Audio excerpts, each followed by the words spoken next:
कभी कभी नए उपासकों से जब वार्ता होती है और वो कृपा करके अपनी दिनचर्या बताते हैं कि हम 6:30 बजे स्नान करते हैं, तब लगता है कि क्या साधना करोगे आप, कोई भी हो। अच्छा, जो गृहस्थ धर्म से युक्त है, बहुत से उनकी सेवाएं हैं गृहस्थी की, चलो अगर वो तो उनकी और भी आश्रय है सेवाएं।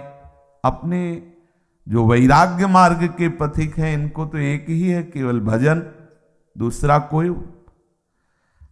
अगर आप किसी भी तरह प्रमाद स्थिति करते हैं और 6:30 बजे तक सोते हैं तो संशय है आपके ब्रह्मचर्य पर, नहीं रह सकते ब्रह्मचर्य। जो शास्त्र और शास्त्रवेत्ता महापुरुषों ने अनुभव किया है, 4 से और 6 बजे के बीच में जो शयन करता है, ब्रह्मचारी हो ही नहीं सकता, ब्रह्मचर्य रह ही नहीं सकता।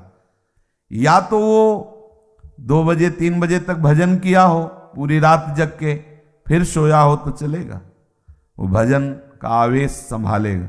ये ब्रह्म मुहूर्त का समय और उपासक शयन करे, बहुत बड़ी हानि है। मान लीजिए खूब सत्संग सुनते हैं आप सब जन और बहुत कृपा है आपके ऊपर, लेकिन परिवर्तन नहीं हो रहा भाई। अगर आप 6:30 बजे, तो अच्छा नहीं, बिल्कुल अच्छा नहीं, बिल्कुल अच्छा नहीं। ये दिनचर्या तो बिल्कुल ठीक नहीं है। आप लोग सावधान हो, जो भी हो सावधान हो जाइए। ये बिल्कुल आपके जीवन के लिए घातक दिनचर्या है। 2 बजे बहुत उत्तम है उठना, पर नहीं तो 3 बजे, आखिरी 4 बजे। साधक होके 4 बजे के बाद शयन कर रहा है, मुझे तो नहीं लगता, किसी भी स्थिति में नहीं। हमें लगता है कि दवा खवा दी जाए तो नहीं कहते, नहीं तो किसी भी स्थिति में कोई बीमारी, कोई भी ऐसा रोग अपना प्रभाव नहीं रखता जो दिनचर्या को बाधित कर दे। ये देखा है, ये केवल प्रवचन नहीं, देखा है, जीवन को देखा है। कुछ भी दिनचर्या में अपार सामर्थ्य देखा, अभ्यास में अपार सामर्थ्य है। देखो, सामने पट्टी बंधवा दी गई और धनुष बाण ले लिया और शब्द दूर किया जा रहा है अन्य दिशा में, शब्द वेधी बाण संचार। अभ्यास देखो, आंख में पट्टी बंधी हुई है, शब्द किस दिशा से हो रहा है, एक श्रवणेंद्र से देखना है और बाण वहीं संधान करना जहां से शब्द निकला है। अभ्यास देखो, अभ्यास का प्रभाव देखो, कितने से चमत्कार अभ्यास में लौकिक, और आप परमार्थ के पथिक, और आपका यह अभ्यास कि आप उठे और फिर सो गए। क्या मतलब, आपकी दिनचर्या क्या है? आप भगवद आश्रित, इसका मतलब प्रमादी थोड़ी है।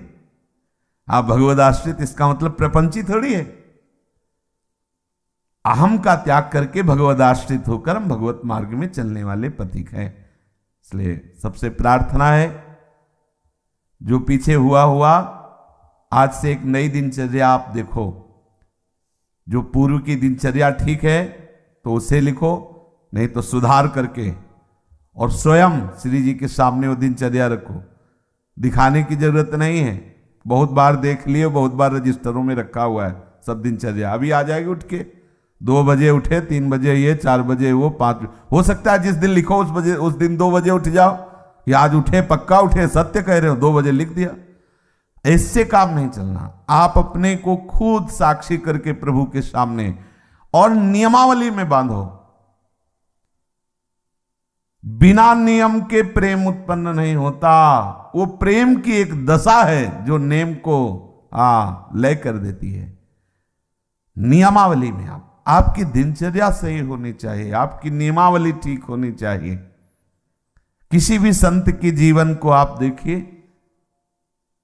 देखो एक स्थिति सिद्धावस्था में ऐसी आती है स्वाभाविक कि उनको देह से संबंध नहीं रह जाता। अब उनकी बात अलग, आपकी अवस्था और उनकी बीच सत्संग में हुक्का मांग करके परमहंस जी, रामकृष्ण परमहंस जी कभी पकोड़ा मांगते, कभी, अब उनका हम अनुसरण थोड़ी करेंगे इस बात में कि भाई धरो हुक्का, रुको और हम पी रहे। हम महापुरुषों का अनुसरण थोड़ी कर सकते हैं। महापुरुष किस दशा में, किस स्थिति में, उनके जो नियमावली उपदेश है वो कहीं नहीं बोले उपदेश में कि हुक्का पियो, नहीं बोले।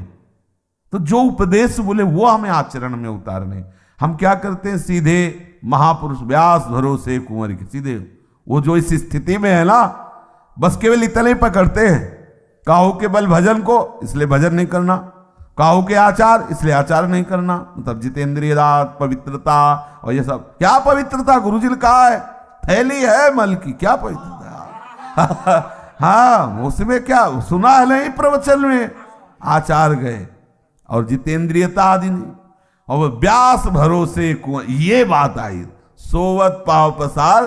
तो 6:30 बजे इसलिए जगना पड़ेगा कि 7 बजे 7:15 बजे सत्संगों में आना है, वो आ जाते हैं तो जल्दी जल्दी तिलक लग, जय गुरुदेव, जय महाराज, हाँ जय हो महाराज, वाह वाह वाह हाँ क्या सत्संग में हो रहा है भाई। बहुत जीवन कीमती है। अभी कल ही पता चला कि कोई बहुत प्रियजन है, उनके यहाँ कैंसर हुआ।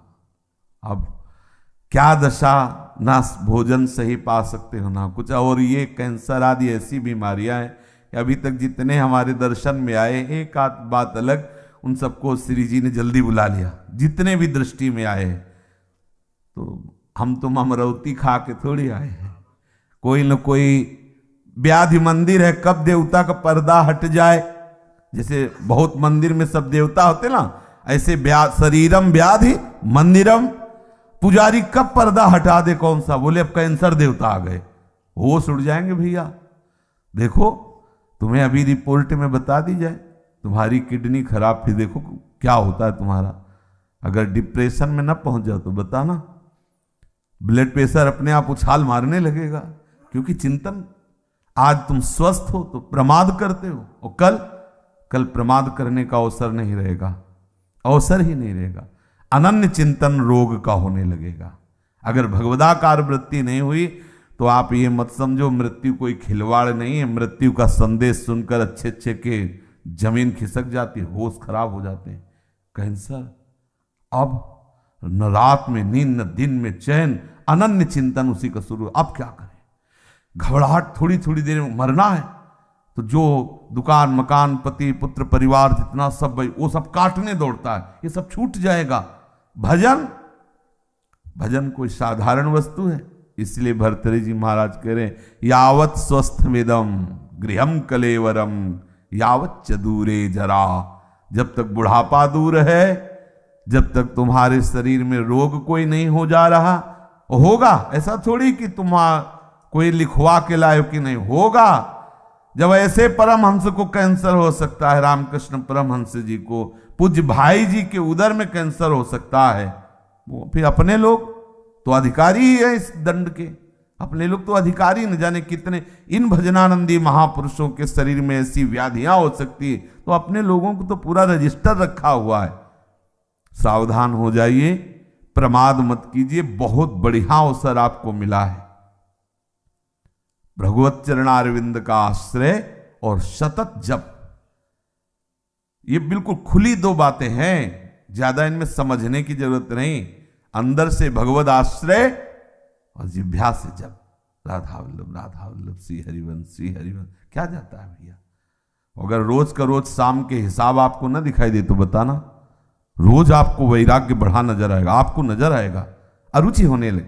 सच्ची कहते हैं भजन का प्रभाव, ये तो भगवत कृपा से भगवत चर्चा हो रही नहीं। 1 मिनट के लिए अंदर से मन राजी नहीं, ये जो हो रहा है 1 मिनट के लिए राजी नहीं कि अब ये सब, बस यही लगता है चुप किसी से मिलो मत, बंद करके दरवाजा अपने कमरे का, बस एकाकार वृत्ति। कब शरीर किस दशा को पहुंच जाए, बेकार काहे को बहिर्मुखता में फैल रहे हो, शांत। इसका फल है तदाकार वृत्ति में डूबना। और आपको बढ़िया अवसर मिला है, कोई जिम्मेवारी नहीं। देखो आप सत्संग सुन रहे हो, आप नाम जप कर सकते हो, नाम में ध्यान लगाए हुए श्रवणेन्द्रिय से सुनो। देखो बढ़िया आपकी समाधि अवस्था जा रही। सत्संग क्या है, एक समाधि अवस्था में डुबोने का बहुत बढ़िया, मतलब 1 घंटा 1.5 घंटा चर्चा हो रही, श्रवणेन्द्रिय के लिए कहीं अन्य जाने की जगह नहीं, और अंदर से आप नामाकार वृत्ति, मंत्राकार वृत्ति, बड़ा आनंद का विषय है।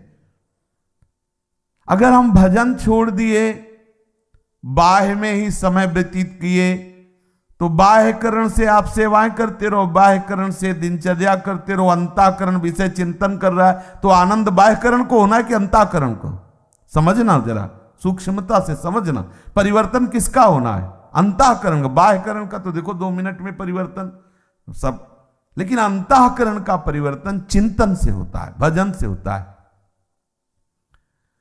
बड़े बड़े हम संत महापुरुषों के समीप रहने वालों को देखा है, अंतर में भजन नहीं तो दीपक तले अंधेला पाया गया है, दीपक तले अंधेला पाया। बहुत अच्छी बात समझ, बहुत घुस के तमाशा देखा है अंतर और बाहर में। भजन नहीं तो बड़े बड़े भजनानंदी महापुरुषों के समीप रहने वाले बड़ा प्रपंच का नाटक देखा गया है। वो महापुरुष तो आनंदित रहते हैं क्योंकि उनके लिए तो एक ऐसी स्थिति है प्राप्त हो गई जहां प्रपंच का स्पर्श नहीं है, और उनके प्रभाव से बाहरी व्यवहार सामग्रियों की खूब बहुतायत होती है। तो नीचे भजन का मतलब नहीं रह जाता कि भजन क्या है, बस वो सम्मान और विषय आदि का सेवन, क्योंकि महापुरुषों का प्रभाव सम्मान दिलाता है, महापुरुषों का प्रताप वो वस्तुएं जो विषय संबंधी सेवन में आती, अच्छी से अच्छी वस्तुएं, होता क्या है, अंतःकरण मलिन हो जाता है। इतने बड़े महापुरुष के समीप रहते हुए अंतःकरण और इतना मलिन हो जाता है को महापुरुषों पर भी अपराध कर बैठता है। जिनके प्रताप से पोषित होता है वो वहीं अपराध कर बैठता है। इसलिए प्रधान बात है अंतर में आपका साधन चलना चाहिए, अंतःकरण आपका भगवत चिंतन में रहे। खुली बात समझ लीजिए, बाह्यकरण से बाह्य पवित्रता होती है, अंतःकरण से अंतःकरण की पवित्रता होती है। बाह्यकरण और अंतःकरण दोनों भागवती